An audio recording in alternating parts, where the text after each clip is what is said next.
Hey, it's Nancy at Nancy Chu Homes at Keller Williams and J Metro Group.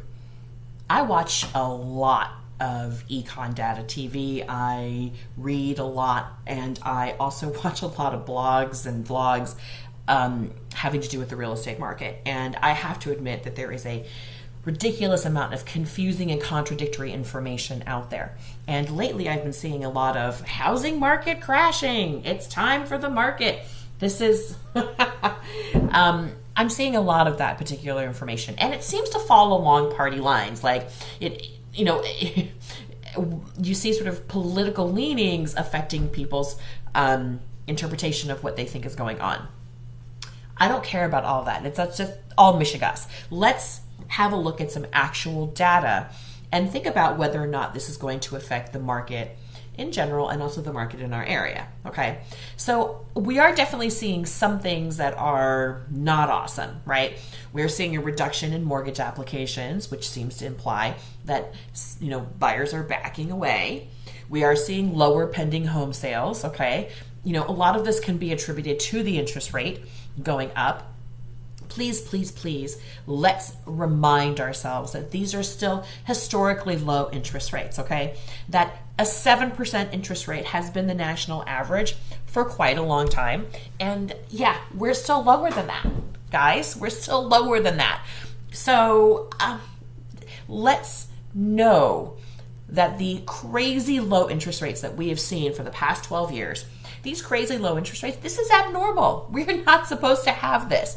This was artificially pushed down so that we could stimulate the economy. Those days are not necessarily coming back. So everybody has to readjust to the more normal interest rate now of about 5-6%.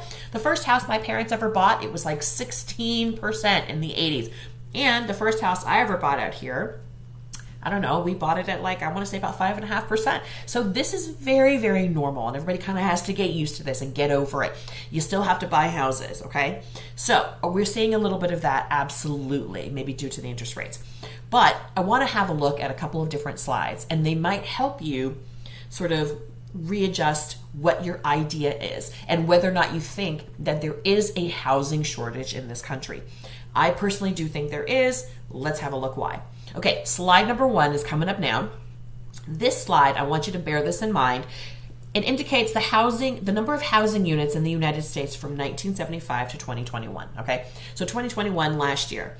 As you can see, that blue bar, we haven't had a whole heck of a lot of growth in the last decade in terms of how many houses we've added to the docket. And at the same time here, as you can see, we're at about 140 million housing units in this country. So that means we can house 140 million individual family units. Okay, so bear that in mind. Now I'm going to turn to the next slide. And this is a slide that I pulled from the 2017 census, okay? And this particular set of data, they published this in 2018 and then they revised it in 2020. This is the demographic turning points for the United States, population projections from 2020 to 2060. Okay, the U.S. is projected to grow by 79 million people over the next 4 decades. So that means 326 million to 404 million between 2017 and 2060. That means that our population is expected to grow by an average of 1.8 million people per year between 2017 and 2060.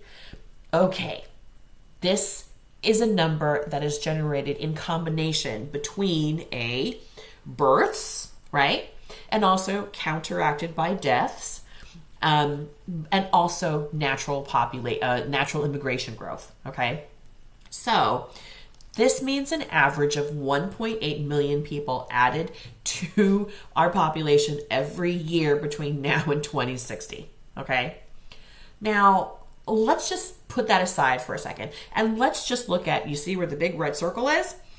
So that is our total population as of 2020. Now let's just take everybody that's 18 years old and under off the table. Let's just throw them to the side.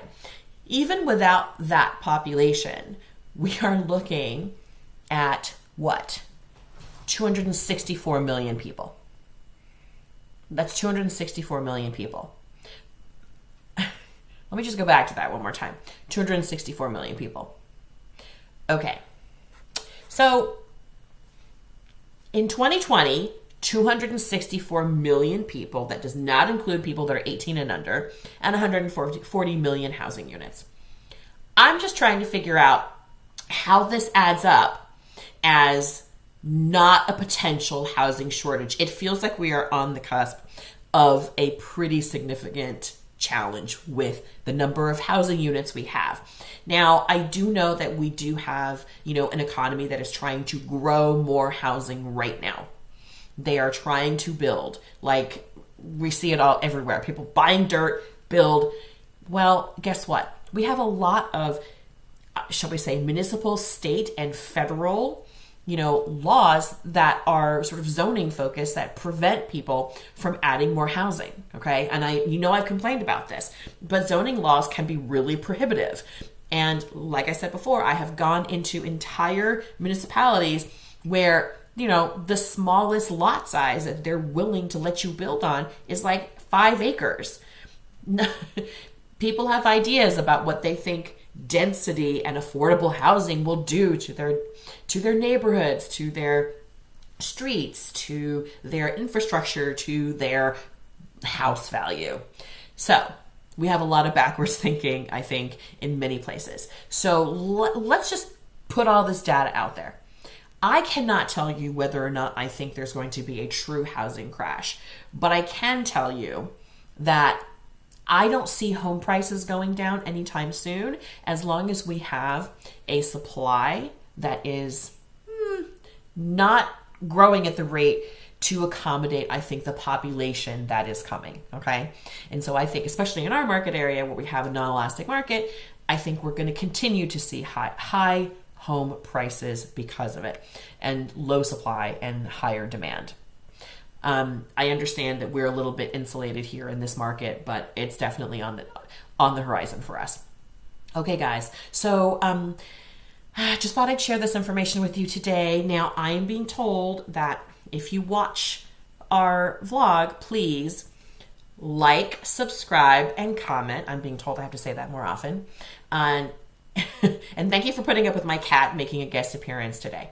But I'm going to leave you with this, which is you can draw your own conclusions, but I'm pretty certain that the census data and our housing building projections, they're off kilter. This is, in my opinion, the sign of the beginning of a larger housing crisis that's going to exist in this country. And the sad part is the NAR, economists have been ringing this bell for like 3 years now.